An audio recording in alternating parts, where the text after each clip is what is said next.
The largest intelligence apparatus in the world, with the biggest budget in the history of the world, has been looking for Osama bin Laden for years and years and years, and can't find him.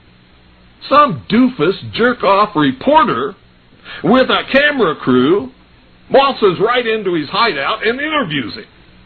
So why do all these fools believe this charade? That a CNN reporter and his little camera crew can do what all the money and all the assets and all the eavesdropping and all the intelligence and all the satellites and all the undercover operatives in the world can never do. It's because they're not trying, they don't want to. Osama bin Laden is their creation, and he is serving them well. I mean, is this some kind of incredible joke that people are so stupid they'll fall for this? And now we're being bombarded with messages that Osama bin Laden is planning to attack the United States of America and Israel. Let me tell you something. If he's an enemy of Israel and the Mossad can't find him, then this thing is the biggest joke that you ever heard of in your life. And I'm telling you, be prepared for a major attack. But it won't be Osama bin Laden. It will be those behind the New World Order who once again want to take the guns and the freedom away from the American people, because we're the only ones left in the world who can oppose the destruction of freedom in the world and then the implementation of a one-world totalitarian socialist government, and that is the goal.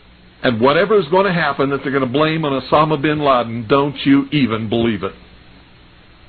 Another social illusion, social engineering project to change the minds and the attitudes and the beliefs of the people of the world, and especially the United States, to bring about one world socialist totalitarian government. I wonder what Osama bin Laden's targets are supposed to be.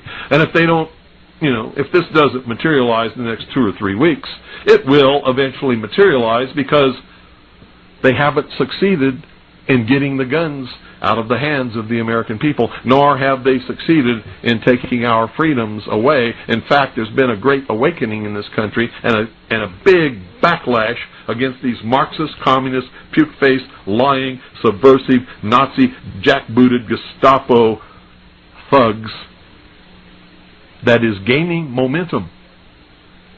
And so I can tell you with a certainty, they must do something terrible in order to stop this backlash and regain the sympathy of the mass herds of sheeple out there.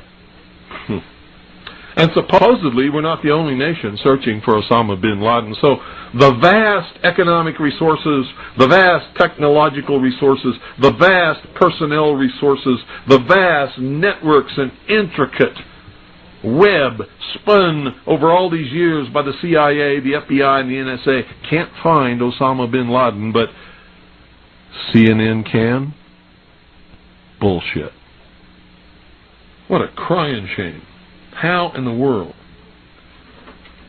could this country of all nations breed such a dumbed down, unthinking, illiterate, uneducated, stupid, ignorant population?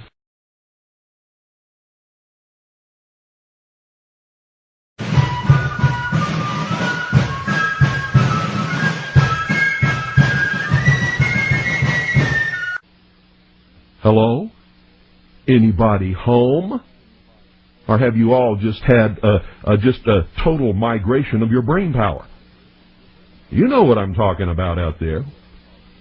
And you know me, folks. I only care about the truth, period. The truth.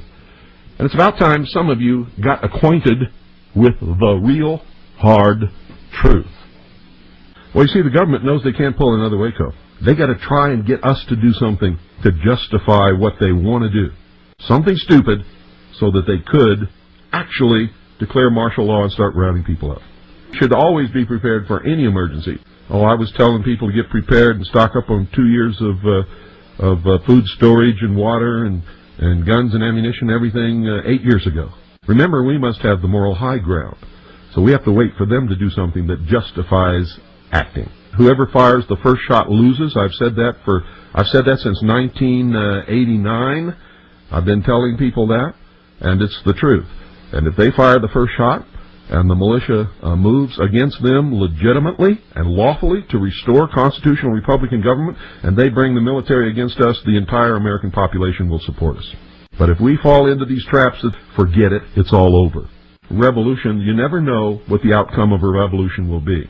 But a restoration has something different. We all know what the outcome is going to be. We know what the goal is, to restore constitutional Republican government, to do away with the excesses in government, to arrest those who have subverted this country and destroyed it, and hold them until they can be tried by a jury of their peers as the Constitution dictates, and find out if they're innocent or guilty. And if they're guilty, hang them. They're trying to instigate the American people to rise up against the government to justify changing the entire character of this nation and bring about one world totalitarian socialist government. That's what they're doing.